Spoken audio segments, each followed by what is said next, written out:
એટલે તમે દેવું કર્યું તમારે ભરવાનું, મેલડી આવશે, તમારી માતાએ ના આવે, માતાજી એ ના આવે, એ તો મગજનો બેમ છે. 1 કરોડનું દેવું છે, માતાજી ઉતાર દેશે. શું માતાજી કમાવા જાય છે? માતાજી તગારા ઉચકવા જશે?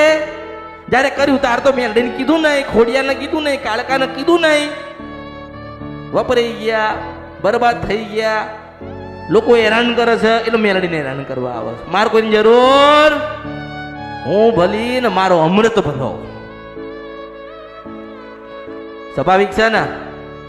કરોડો લાખોના દેવા તમે કર્યા, તમે પૈસા વાપર્યા ને, તમે પૈસા વાપર્યા, તમે આનંદ કર્યો, દુઃખ આવ્યું એટલે અમૃતની મેળવીને ગોતસ. માતાજી ક્યારે મળશે? મારે કોઈને મળવું જ નથી ને, હું ભલી મારો અમૃત ભલો. મારે કે જરૂર. અને મેં કીધું તો ખરી કે મેં કીધું કે જ્યારે અમૃતની સ્થાપના થશે ત્યારે સોનાના અક્ષરથી લખાશે એનું નામ. 3 વાત મેં કીધી છે કળિયુગમાં, 3 વર્ષ શીખવું છું કે સોનાના અક્ષરે એનું નામ લખેલું હશે, હું મેલડી છો. બીજું કીધું છે કે ચાંદની તલવારને 1 કરોડનો મુંગટ પહેરીને ના બેહો, પેલી રાણી બેહી હતી એવી રીતે મારા અવતારમાં ખોટ પડે, હું મેલડી છો. કળિયુગની અંદર સોનાના અક્ષર જેમાં અમૃત લખેલું હોય, 1 કરોડનું મુંગટ જેને મેલડીએ પહેર્યો હોય, ચાંદની તલવાર જેમ વિક્રમાદિત્ય બેઠો હતો.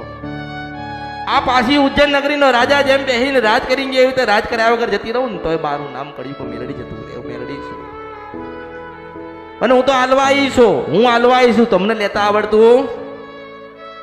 માતાજી કઈ નથી તો જા, તને આલ્યું, તને ખાતા ના આવડ્યું, હું શું કરીશ? હું તો દાતાર છું, હું દાતાર મેલડી છું. ખોબો ભરી ભરી આલું છું. ધીરજ રહેતી